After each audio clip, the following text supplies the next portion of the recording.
나 같은 죄인 살리신 주의 놀라워 잃었던 생명 찾았고 광명을 얻었네. 큰 죄악에서 건지신 주네 고마워. 나 처음 믿은 그 시간 귀하고 귀하다. 이제껏 내가 산 것도 주님의 은혜로 또 나를 장차 본향에 인도해 주시리. 거기서 우리 영원히 주님의 은혜로 해처럼 밝게 살면서 주 찬양하리라.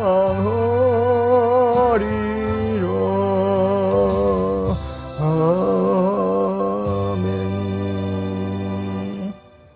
사랑이 많으신 하나님 아버지, 이 새벽 미명에 주님의 음성을 듣고 주님을 찬미하며 또한 주님께 간구와 기도로 귀한 시간을 갖게 하여 주신 것을 감사합니다.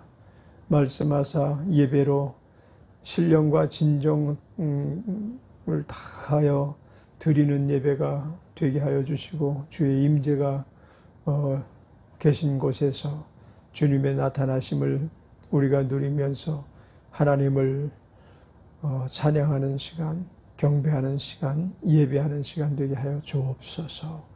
감사 찬양하며 예수님의 이름으로 기도드렸습니다. 아멘. 하나님의 말씀은 에베소서 5장 되겠습니다. 1절로 읽겠습니다. 그러므로 사랑을 입은 자녀같이 너희는 하나님을 본받는 자가 되고, 그리스도께서 너희를 사랑하신 것 같이 너희도 사랑 가운데서 행하라. 그는 우리를 위하여 자신을 버리사 향기로운 제물과 생축으로 하나님께 드리셨느니라. 음행과 온갖 더러운 것과 탐욕은 너희 중에서 그 이름이라도 부르지 말라. 이는 성도에 마땅한 바니라. 누추함과 어리석은 말이나 희롱의 말이 마땅치 아니하니 돌이켜 감사하는 말을 하라. 너희도 이것을 정녕 알거니와 음행하는 자나 더러운 자나 탐하는 자 곧 우상 숭배자는 다 그리스도와 하나님 나라에서 기업을 얻지 못하리니, 누구든지 헛된 말로 너희를 속이지 못하게 하라. 이를 인하여 하나님의 진노가 불순종의 아들들에게 임하나니, 그러므로 저희와 함께 참여하는 자 되지 말라. 너희가 전에는 어둠이더니 이제는 주 안에서 빛이라. 빛의 자녀들처럼 행하라. 빛의 열매는 모든 착함과 의로움과 진실함에 있느니라. 아멘. 9절까지 읽었습니다.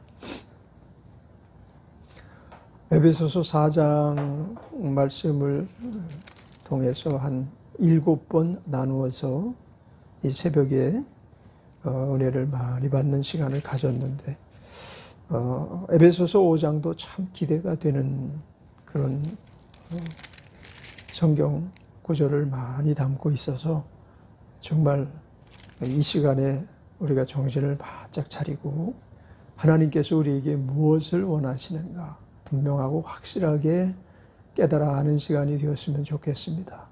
1절에 그러므로 사랑을 입은 자녀같이 너희는 하나님을 본받는 자가 되고 이렇게 말씀하고 계시죠. 사도 바울은 특별히 에베소서 안에서 이 그러므로라는 말을 많이 사용하고 계셔요. 그러므로라는 단어를 많이 쓰고 계신데 그것은 곧 계속해서 내가 너에게 일러준 그 말을 따라서 그리고 그 말한 것을 늘 참고하면서 너희들은 더 이제 지금부터 내가 너희에게 이르는 이 말에 대해서 잘 이해를 하고 그리고 그 하나님께서 기뻐하시는 바가 무엇이고 원치 않으시는 그 내용들이 무엇인지 잘 알도록 해라. 이제 이런 당부를 이렇게 거듭 이제 가지고 우리에게 이제 말씀을 전하고 하시는 것 같아요. 그래서 그러므로 사랑을 입은 자녀같이 너희는 하나님을 본받는 자가 되고 그리스도께서 너희를 사랑하신 것 같이 너희도 사랑 가운데서 행하라 이렇게 말씀하고 계셔요. 첫 번째 사랑을 입은 자녀같이 이렇게 말을 하고 있거든요. 두 번째 그리스도께서 너희를 사랑하신 것 같이 이제 두 가지 내용은 좀 상반된 내용을 갖고 있죠. 사랑을 입은 자녀같이 이 이야기는 너희가 은혜를 입었다. 은택을 입었다. 너희가 하나님의 자녀로 택함을 받았어. 그리고 하나님의 사랑을 받는 자녀가 되었어. 그러므로 이제 그리스도께서 너희를 사랑하신 것 같이 너희도 사랑 가운데서 행하라. 우리가 사랑을 받았음에도 불구하고 우리가 사랑 가운데 행하지 아니한다면 사실상 사랑을 받지 못한 거죠. 사랑을 많이 받은 사람이 사랑을 할 줄 알아요. 사랑이 무엇인지 아는 사람이 사랑을 베풀 줄 안다고요. 사랑을 가지고 상대방과 그 관계를 갖는 것과 전혀 사랑 없이 상대방과 관계를 갖는 것은 너무나 큰 차이점을 우리가 이렇게 그 안에서 발견하게 되는데 우리가 하나님께 사랑을 받았다라는 이야기는 너희가 하나님께 사랑을 받은 자녀같이라고 이야기할 때 이 사랑은 온전한 사랑을 말하죠. 이 사랑은 부모의 사랑을 뛰어넘는 사랑입니다. 스승의 사랑을 뛰어넘는 사랑입니다. 이 사랑의 크기는 사람의 필설로 다 말할 수가 없습니다. 사람의 언어로 다 표현할 수 없는 사랑입니다. 하나님의 사랑을 받기 위해서 하나님께서 지불한 대가가 너무 크시기 때문에 그렇습니다. 그래서 사랑을 전제할 때 사랑은 무조건적인 사랑일지라도 대가가 따르는 거예요. 그 사랑을 그저 그냥 거저 나누어 주는 게 아니라니까요. 사랑을 나누어 주실 때에는 그만큼 하나님께서 우리에게 많은 희생을 전제로 사랑을 공급해 주신 거예요. 그저 이쪽 주머니에 있는 거 꺼내서 이렇게 주신 게 아니고 자기의 생명과도 같고 자기와 동일체 되시는 독생자 예수 그리스도를 우리가 어떤 상태에 있을 때? 아주 죄인 되었을 때 자기 아들을 내어주심으로 우리에 대한 자기의 사랑을 확증하셨느니라 이렇게 말씀하고 계시잖아요. 그 우리 하나님께서 우리를 어떤 사랑을 베푸셨는가 하면 생명 바친 사랑을 우리에게 공급해 주신 거예요.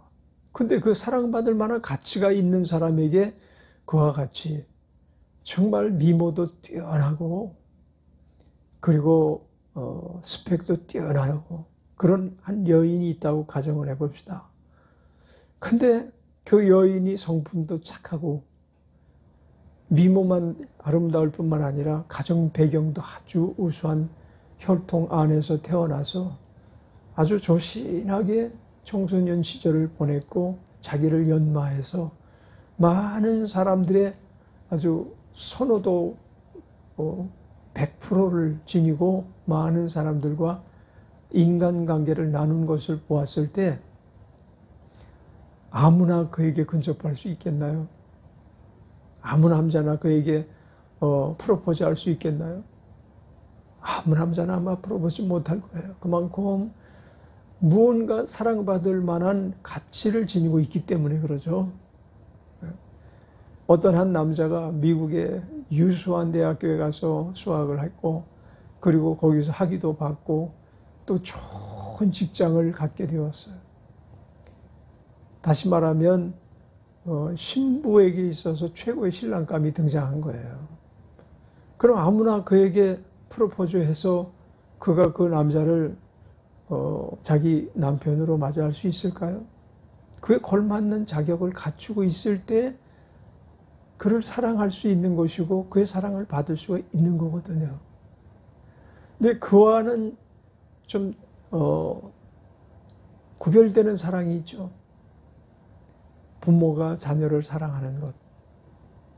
부모가 자녀를 사랑하는 것은 그 자녀가 사랑받을 만한 행동을 하지 않을 때에도 어느 정도 세상의 그 어떤 사람과 달리 희생적인 사랑으로 그 아이를 돌보는 모습들을 우리는 흔하게 발견할 수 있죠. 아이가 태어나면서 선천적인 장애를 갖고 태어났는데 오히려 더 불쌍히 여기고 그 아이를 두고 먼저 죽는 것을 정말 안타까워할 정도로 그 아이들을 끝까지 돌보아서 그 아이들을 장성한 믿음의 혹은 장성한 사회인으로서 성장시키기 위해서 애쓰고 노력하는 이유가 어디 있나요? 무슨 대가를 바라고 하는 건 아니거든요. 그건 자기의 분신이기 때문에 그렇게 해요. 우리는 마치 그와 같아요. 우리는 장애인과 같고 우리에게 있어서 우리에게 있어서 그 속에 담고 있는 깨끗하지 못한 것들, 이런 것들을 일일이 열거하지 못할 만큼 우리에게는 아주 부정적인 요인들이 많이 있었어요. 거듭나기 전의 모습을 생각해 보면 더 말할 나위도 없죠. 거듭나고도 여전히 그런 모습을 우리들이 지니고 있어서 그것이 하나님 앞에 송구하고 어떻게 나는 이렇게 한 번에 그냥 싹 변화되질 못할까. 하나님께서 그 큰 사랑을 베푸셨는데 나는 왜 이러지 하고 우리는 후회 막급한 시간들을 많이 흘려보내면서 지금까지 살아가고 있지 않아요. 우리가 예수님을 믿고 대개가 다 그렇듯이 반평생을 예수 믿은 사람도 있고 한평생을 예수 믿은 사람도 있어. 태어나면서 기독교 집안에서 태어난 사람들이 있다고 가정합시다. 그럼에도 불구하고 그 안에는 아직도 어둠의 세력들이 들락날락하면서 그 사람의 하나님의 공급하신 사랑을 도적질해가고 또 원망하게 만들고 불평하게 만들고 이런 일들을 얼마나 자행하는지 모릅니다. 자, 그러한 존재를 향한 하나님의 사랑, 이것은 부모의 사랑으로도 표현하기가 힘든 사랑이죠. 그래서 그 앞에 너희가 하나님의 사랑을 받은 자녀, 이렇게 말씀하고 있어요. 어느 아주 명문가의 사랑받는 자녀, 그 명문가 자녀답게 살았기 때문에 사랑을 받고 부모의 자랑거리가 되는 그런 상태가 아닌, 전혀 하나님의 자랑거리가 될 수 없는 그와 같은 상태인 우리를 향한 하나님의 사랑, 이것은 우리가 그분의 자녀라는 것을 확실히 입증하는 거예요. 하나님께서 친히 우리를 만드셨고 하나님께서 우리를 돌보실 그러한 그 마음을 갖고 우리를 세상에 나오게 하셨음에도 불구하고 우리는 집 나간 탕자처럼 하나님 품을 떠났거든요. 다시 말하면 하나님 앞에 불신앙, 하나님을 배반한, 부모를 배반한 자녀처럼 그렇게 그런 삶을 살았음에도 불구하고 하나님 우리를 자녀로 끝까지 추적하셔서 결국은 자녀는 어떠한가라는 것을 무엇으로 나타내 보여주셨는가 하면 너는 내 자녀야. 너는 내 아들과 내 딸이란다 라는 것을 사랑을 공급해 주심으로 나타냈어요. 책망을 하거나 교훈을 하거나 훈계를 하거나 채찍을 가해하면서 너 빨리 돌아오지 않을래 하고 겁박을 하면서 우리를 부르신 게 아니고 무한 사랑을 공급해 주시고 하나님 앞에 정말 우리가 많은 사람들이 예수 그리스도를 만나고 진정 하나님이 계시구나. 그분이 나를 자녀로 삼아주셨구나. 그분이 나를 사랑하는 자, 나를 기뻐하는 자, 나를 쓰실 만한 자로 인정하시는구나 해서 감동하고 정말 어깨를 들썩이면서 우리가 울면서 하나님 앞에 충성하겠습니다. 하나님 자녀답게 살겠습니다. 라고 고백을 하죠. 고백을 했지만 그 고백을 따라서 우리가 그대로 살아가지 못하고 있었어요. 그런 부분들이 있어요. 그래서 일단 우리 하나님의 사랑을 받았지만 이제 그 사랑을 받은 자로서 어떻게 살아야 되는가라는 숙제가 우리에게 이제 담겨져 있는 것이죠. 우리가 이 세상을 이제 떠날 때까지 이 숙제는 계속되는 숙제예요. 학교 다니는 사람들이 유치원부터 대학교 졸업할 때까지 숙제 없는 그런 학교가 있나요? 다 과제물을 레포트를 제출하게 하고 연구 실적을 요구하기도 하고 그렇게 해서 결국은 졸업을 시키는 거거든요. 우리는 끝까지 이 숙제, 하나님이 매일매일 던져주시는 과제, 이 문제를 해결하지 않으면 안 돼요. 그래서 그리스도께서 너희를 사랑하신 것 같이 너희도 우리가 이제 같이 그리스도께서 우리를 사랑한 것 같이 하나님께서 우리를 사랑하는 자녀로 삼아주시고 또 그리스도께서 그것은 우리를 사랑하신 것으로 말미암아 하나님께서 베푸신 사랑이다. 하나님께서 그래서 그리스도께서 너희를 사랑하신 것 같이 이제 과제를 우리에게 주시는 거죠. 너희도 사랑 가운데서 행하라. 그는 우리를 위하여 자신을 버리사 향기로운 제물과 생축으로 하나님께 드리셨느니라. 자, 우리가 이제 너희도 사랑 가운데 행하라 라고 하셨을 때 가장 먼저 우리는 이웃을 사랑하라. 또 그런가 하면 형제자매를 사랑하라. 부모, 자녀 간에 서로 사랑을 나누라. 교회에서 공동체로서 서로 사랑을 하라. 이런 쪽에 포커스를 먼저 맞추는데 그것보다 먼저 맞춰야 될 부분이 있어요. 그게 뭐냐면 하나님께서 예수 그리스도께서 그는 우리를 위하여 자신을 버리사 향기로운 제물과 생축으로 하나님께 드리셨느니라. 그러니까 우리의 사랑은 하나님께 드릴 만한 것이 되어질 때 진정한 사랑이라고 말할 수가 있는 거죠. 내가 아내를 사랑합니다. 사랑합니다. 라고 했을 때 그것이 아내라는 벽을 뛰어넘지 못하면 결국 하나님께로 올려드릴 수 없는 거예요. 하나님께 올려드릴 만한 사랑이 진정 사람들에게 만족을 줄 수 있는 사랑이고 그리고 하나님께 올려드린 사랑만이 상대방이 받은 사랑이라고 우리는 확신을 하면서 이 사랑을 구별해 나아가야 되지 않겠습니까? 근데 그것이 쉽지는 않지만 아까도 말한 것처럼 우리가 유년기에 그 과제물을 또 청소년기의 과제물을 그리고 또 장년기의 과제물을 늘 제출하면서 자기를 발전시켜 나가는 것처럼 계속 우리는 계속 발전시켜야 돼요. 계속. 그래서 성경을 보면 믿는 사람에게 계속 요구하시지 불신자들은 불쌍히 여기시니까 가서 구원하라, 전도하라 이런 얘기를 하시지 믿음을 갖지 못한 사람에게는 너희는 이렇게 행하라 라고 말씀하시는 바가 아니거든요.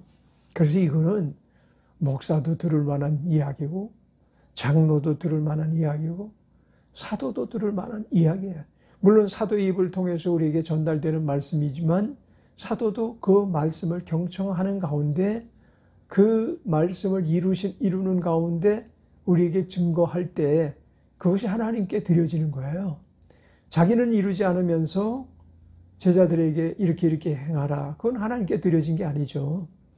자, 우리의 사랑이 똑같아야 돼요. 우리가 말로만 그냥 이렇게 하는 것이 아니고 정말 자기가 먼저 사랑 없이 사랑을 표출하는 것은 거짓 사랑이라고 말해요. 세상 사람들이.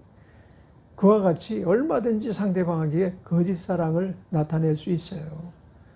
아주 늘 달변가적 기질을 가진 언어술이 뛰어난 사람은 언어로 상대방을 얼마든지 탄복하게 만들거든요. 사랑하지 않으면서도 사랑한다는 말로 아주 언어의 마술사처럼 아주 상대방을 완전히 휘어잡는 사람이 있어요. 그런데 그건 하나님께 드릴 수 있는 사랑이 못 되죠. 상대방을 뛰어넘는 사랑이 되어야 된다니까요.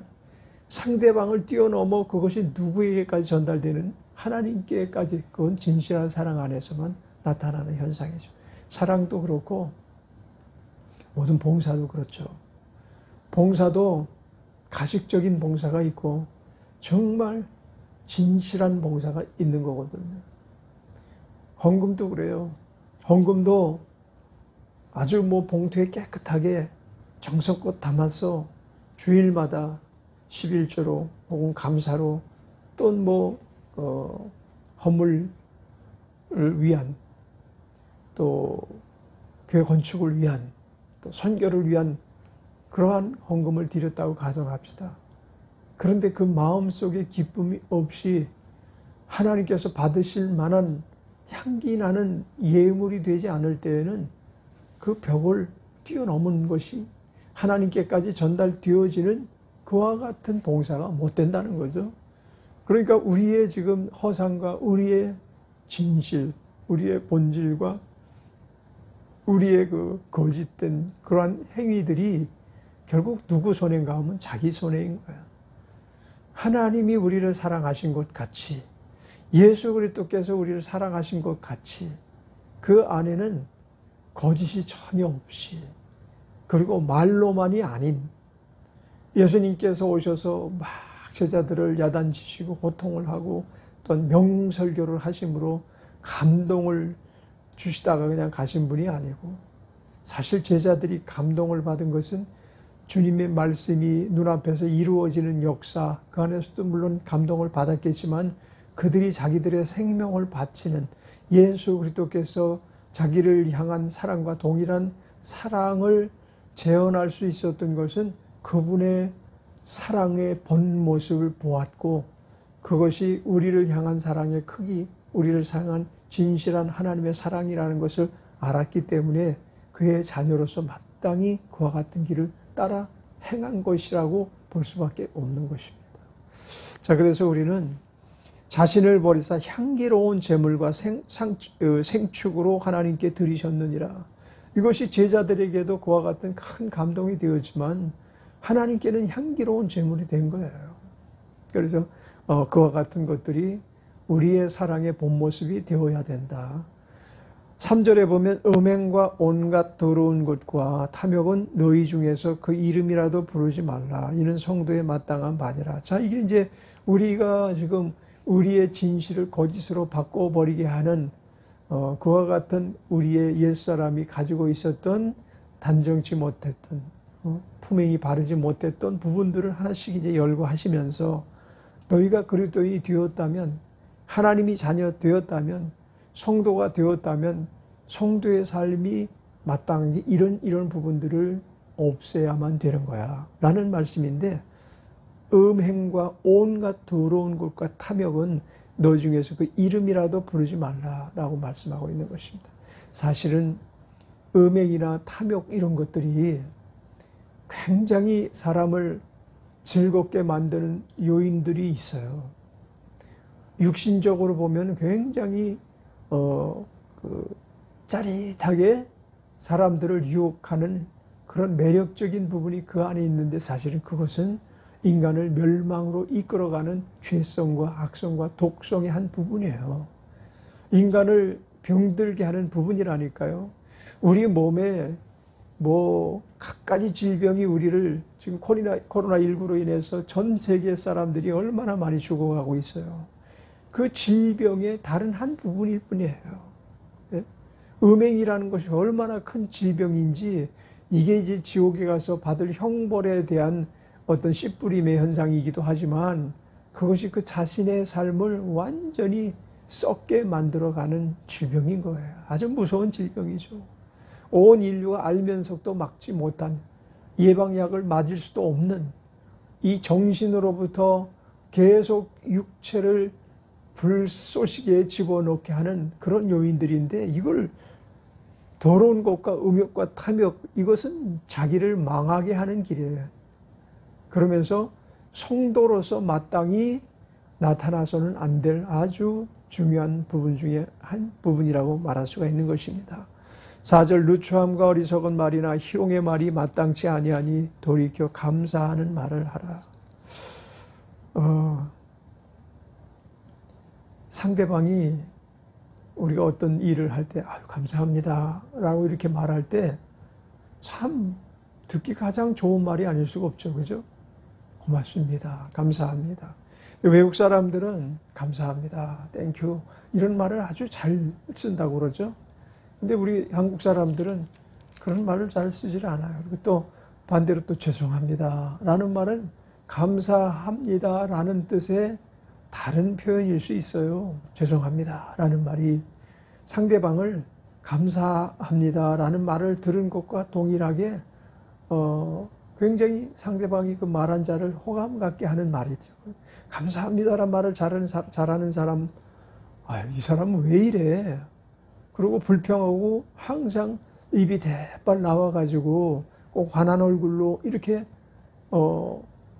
항상 상대를 하는 사람이 있다면 멀리하고 싶지 가까이 하고 싶지 않거든요. 그런데 별거 아닌 것 가지고도 감사합니다. 그리고 또 별 실수 같지 않은데도 불구하고 아유 죄송합니다. 제가 제 불찰로 이렇게 좋지 못한 일이 발생했네요. 뭐 이렇게 얘기를 한다면 회중들을 정말 즐겁게 하는, 그리고 또 그 아주 뭐라 그럴까 그 분위기를 일변에 그냥 돌이켜 바꾸어 놓을 수 있는 그런 아주 힘 있는 말이거든요. 그런데 반대로 굉장히 힘 있는 것 같지만 누추한 거 어리석은 말 이런 것이 상대방을 압도하는 아주 힘이 있는 것 같지만 사실은 상대방을 압도하는 말이 아니에요. 그래서 누추 참 대단한 표현인데 누추함과 어리석은 말이나 희롱의 말이 마땅치 아니하니 돌이켜 감사하는 말을 하라. 상대방을 아무리 약을 올리고 힘을 빼는 그 능력이 있는 사람이라 할지라도 그런 말로 상대방을 압도할 수가 없어요. 오히려 상대방에게 감동을 줄 수 있는 감사해야 하는 말이나 또 사과하는 말, 이런 말이 사실은 우리의 삶 속에 더 많이 나오게 해야 이 사람이 교회 다니더니 옛날 살던 모습하고는 달라졌네 이런 생각을 하게끔 마땅히 우리가 바뀌어진 모습을 드러내야 돼요. 세상 사람들 앞에 복음 전하는 또 아주 간접적으로 복음 전할 수 있는 방법은 내가 변화된 모습을 보이는 거죠. 예수를 믿으면서 굉장히 시간이 오래됐는데 저 사람 예수 믿은 지 오래된 사람이야. 근데 옛날에 살던 것과 뭐 큰 변화가 없는 것 같아. 그러면 이거는 전도기를 망치는 거죠. 그리고 복음을 전하는 자로서 그와 같은 삶을 살면서는 복음 전하기 힘든 거예요. 그러니까 간증이라는 것 보면 자기 과거가 어떠한 삶을 살았습니다. 이렇게 살았는데 어느 날 갑자기 예수님이 나를 찾아오셔서 내가 얼마나 죄인인가 알게 하셨고 내가 살아왔던 방법이 얼마나 허탄한 삶을 살았는지 알게 하셨습니다. 저는 이제는 그와 같은 삶을 살지를 않습니다.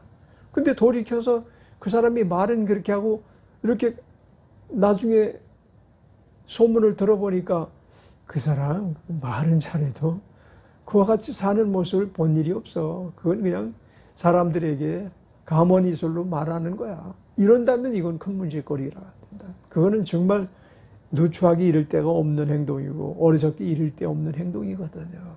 그래서 이 말이라는 것이 사람 살아가는 데 있어서 너무 중요한 부분을 차지하고 있기 때문에 우리가 말을 다스릴 수 있고, 말을 잘하자는 얘기가 아니고 말을 진실하게 자기가 지금 마음속에 있는 말을 해야지, 마음속에 있지도 않으면서 가만히설로 자꾸만 말을 사용하면 그 습관이 돼요. 그것도. 그러니까 정말 말한 거에 따라서 내 가지고 있는 마음이 미치지 못하면 거기에 미치도록 내가 말한 거에 대해 책임질 수 있는 자세를 가져야 될 것입니다. 너희도 이것을 정령이 알거니와 음행하는 자나 더러운 자나 탐하는 자 곧 우상 숭배자는 다 그리스도와 하나님 나라를 기업으로 얻지 못하리니 이것이 결과입니다. 자기를 멸망에 이르게 하는 요인들이 무엇인가에 대해서 이제 우리는 아주 분명하게 알지 않으면 안 된다는 거죠. 우상 숭배, 특별히 이 우상 숭배에 대해서는 우리가 그 형상적으로 만들어진 우상 숭배도 우상 숭배일 뿐만 아니라 우리가 지향하는 바가 하나님을 뛰어넘는 부분이 있다고 한다면, 하나님보다 더 필요하는 부분이 있다고 한다면 그건 다 우상 숭배인 것입니다. 어떤 사람은 자녀가 하나님보다 더 소중하고, 어떤 사람은 물질이 더 하나님보다 소중하고, 어떤 사람은 일신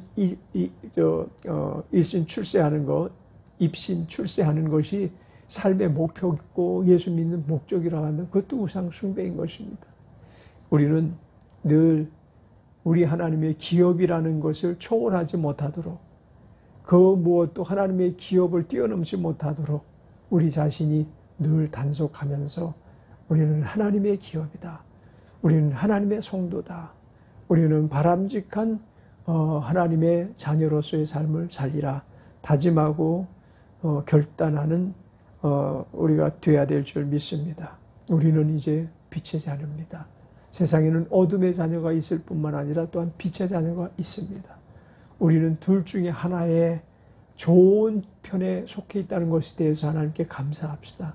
이는 우리 스스로 택한 것이 아니고 하나님께서 불러주셨고 하나님께서 우리에게 거저 주신 바 되었으며, 또한 우리를 돌보시고 양육하시고 훈계하시며 가르치심으로 오늘 이 정도만큼 우리가 변화됐는데, 주의 나라 가기까지 해야 될 과제가 많음을 우리는 인식하고 부지런히 우리를 더 훈련하고 연마하고 그리스도와 하나가 되는 하나님의 자녀로서의 삶을 사는 우리 모두가 되어야 될 줄 믿습니다. 기도하겠습니다. 은혜로우신 하나님 감사합니다. 우리가 빛의 자녀요, 어둠에 속한 자이더니 이제는 광명에 속한 자로서 변화됨을 모든 사람이 알게 할 뿐만 아니라 그 사람의 벽을 뛰어넘어 하나님께로까지 전달되어져서 이것이 하나님께로 향한 향기로운 제물이 되게 하여 주시고, 우리의 삶 자체가 곧 하나님께 드리는 향기로운 제물 되게 하여 주옵소서. 감사 찬양하며 예수님의 이름으로 기도드렸습니다. 아멘.